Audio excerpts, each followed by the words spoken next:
Hey guys, welcome back to the channel, and in this video I've got two replays for you in the tier 8 German premium medium tank, the M48 Raumpanzer. Now this is a level 75 reward tank on the season pass that is that's just been released yesterday, and I thought I'd bring you two replays to show you what this tank is all about. So you can see in the top right hand screen I run optics, gun rammer and vert stabs on this tank, and for the perks I've got born leader, rapid reload, sixth sense, steady aim, silent driving, situational awareness, run and gun, snapshot and trap mechanic. So yeah, the M48 Raumpanzer is essentially sort of an American pattern variant, but under German nation, well, not tech tree, sorry, I can't get my words out. It's a German variant, basically. That's what I'm trying to say. And yeah, it's not a bad tank, to be fair. Sort of in summary. But yeah, I'll sort of go through some of the statistics. But first map we are on is Safe Haven. And we're actually bottom tier in this matchup, and we've moved over to this position. We've got side shots on this poor Tiger, who I effectively take out. Now I'm just waiting for the Object 277 to come around. We do get a shot in, but he unfortunately just snapshots us and manages to pen us, which is really frustrating. Get another shot into the track there, but I'm sort of thinking that engagement is just not worth having, because yeah, the Object 277 is going to sort of butcher me every time. Not entirely sure where he hit us in the tank there. I don't know if he hit us just sort of in the turret. Must have done, because one of the unique features about this M48 is you can see the great big bucket that's on the front of the tank. That kind of acts as sort of spaced armour, but it's, you know, similar to like the Centurion Avery. The bucket just seems to deflect everything, and it's a great piece of armour. And one of the things I like to do with it is obviously just sort of angle your tank. And if no one knows how to shoot this tank, then they're just gonna, yeah, if they shoot the lower plate like they expect to penetrate and do damage, then they're gonna struggle every time. Try getting a shot on the waffle there. Unfortunately we just missed, but I think he's on reload, which is good, so we're just going to aim the shot there and go for the turret. So yeah, the main part or where to shoot this tank is on that big fat cupola on the turret there. If you are sort of tier 9, tier 10 with sort of high penetration, you're more than likely going to go through the turret face anyway, and the turret is massive on this thing. It's you know, like I say, it's a pattern variant. So it's, yeah, the turret isn't really going to hold up well against tier sort of 9s and 10s, and potentially some tier 8s as well. We could possibly penetrate it, you know, tank destroyers, anything with good penetration. But the main place to aim is that cupola. That cupola, you'll go through that every time, even if you're sort of lower tier. Yeah, it's not going to be a problem. You can see that French medium tank got a shot into us there. I don't really know what I was doing now. I should probably have held that. Unfortunately, we get shot by the 277 who was waiting for us, but we do manage to squeeze a shot into the upper plate there. And we've kind of unnecessarily wasted our hit points looking at targets which we weren't necessarily going to get shots on. So we've kind of played this a bit like a spoon, to be honest, and we've screwed it up a bit. But yeah, we did get some shots into some of those tier 10 tanks. You know, we've held our own. It's not been too bad.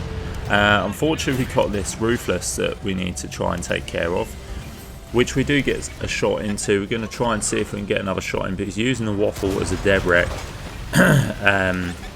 as cover.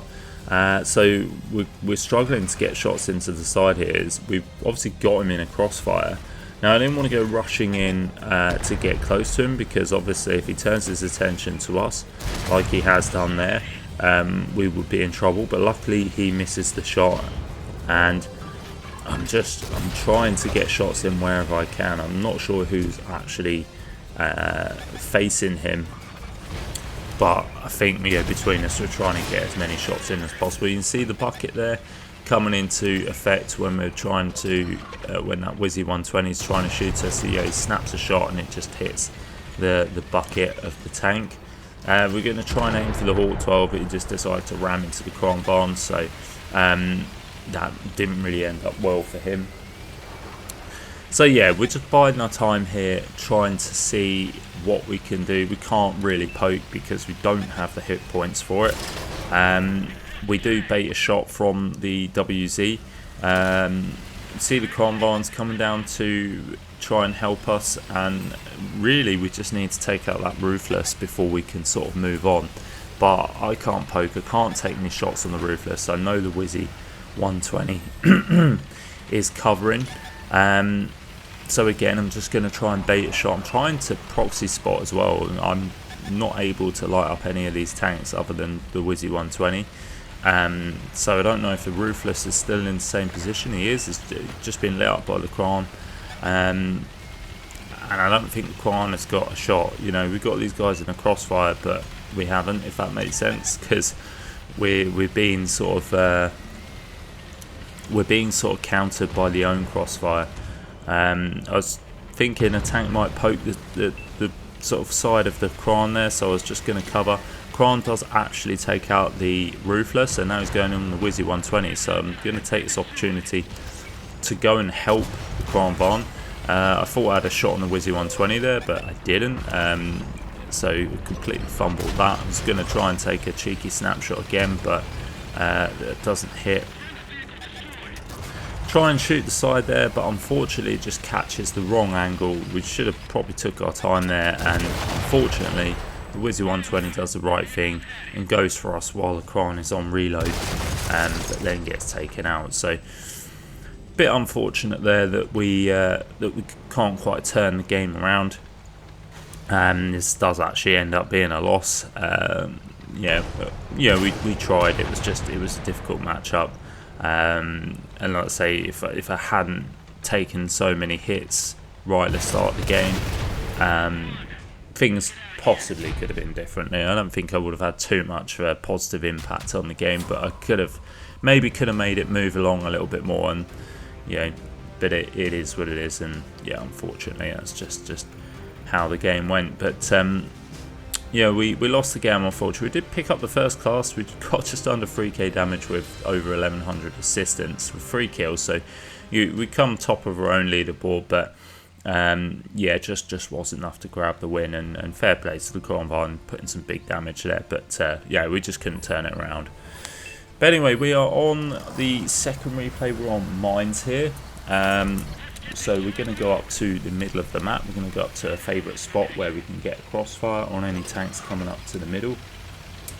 So I should say the mobility isn't too bad on this tank. You've got top to forward speed of 40 kilometers an hour with a reverse speed of 18. The gun itself is okay. It's a bit trolly, but you do 280 damage. Penetration's a bit low. 212 on the standard with 259 on your APCR rounds. Which tier 8 top tier isn't too bad, but when you start sort of coming up against higher tier tanks, you may well struggle, particularly those super heavies. It's going to be hard to do any damage really with the premium rounds. It's a bit low on the pen. You got 380 meter view range, which is okay, average I guess, but you have got poor concealment at 390 to 400 meters. Still concealment there, so not very good for a medium tank. You have got an 8.2 reload, which is fairly nice. And we have got it down to 5.9 seconds with our current setup.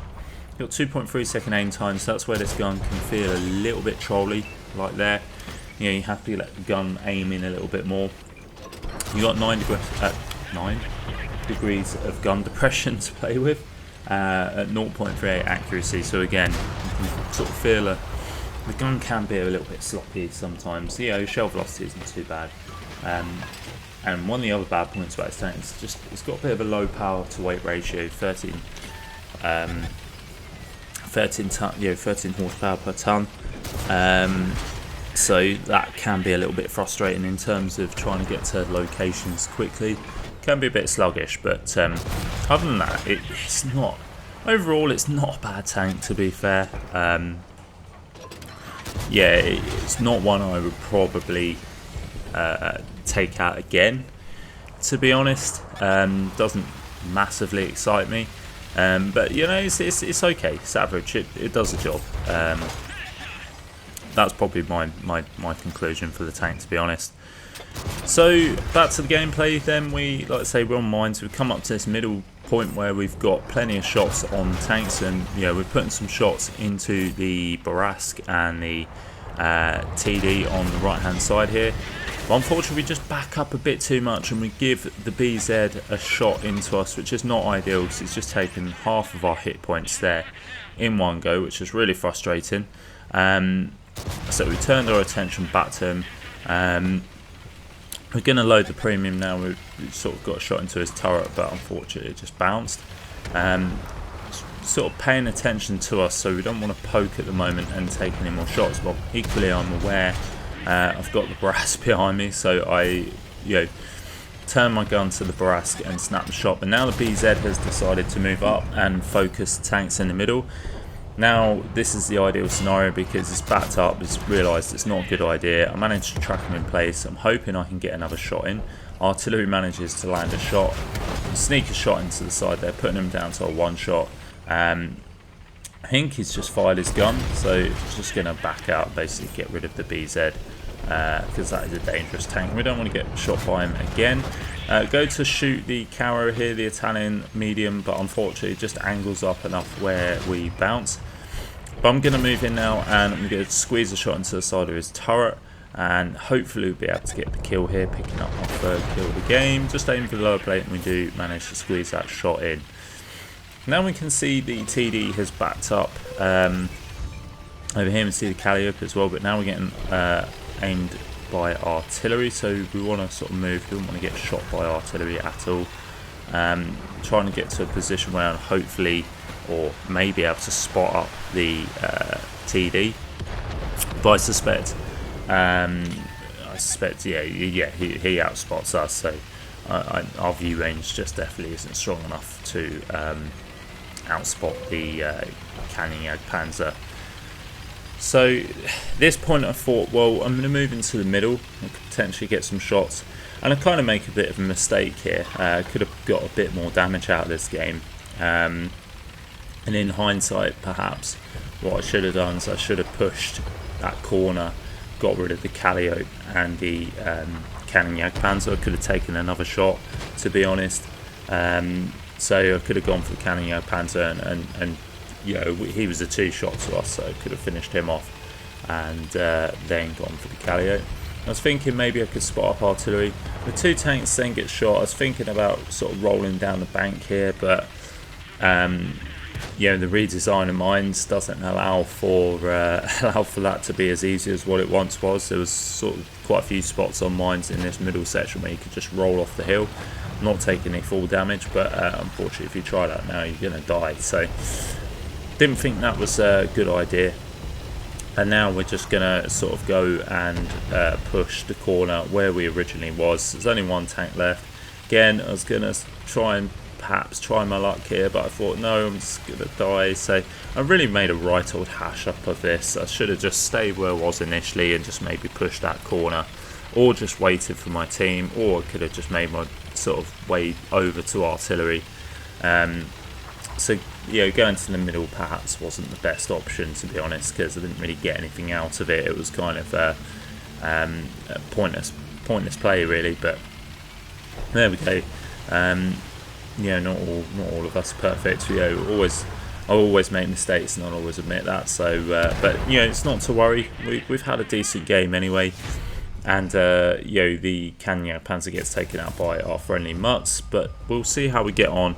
Yeah, finish the video there. So we come in top place with 4.4k damage, with 1k assists, 3 kills, picking up the ace tanker and the high caliber. So a real nice match there on mines. And yeah, that is the conclusion for the video. So yeah, the Raumpanzer it's not too bad. I'd say it's pretty average, to be honest. And to be fair, most people probably already have it anyway, or at least the variants, the Dread Dozer and the Asterion. So yeah, there's been a couple of versions of this tank come out in the past, and but yeah, so if you do own it, what do you think of it? And if you haven't got it, you're looking forward to getting it. So let me know what you guys think. And as always, if you enjoyed the video, please do like and subscribe, because it does help the channel. And as always, I'll catch you next time.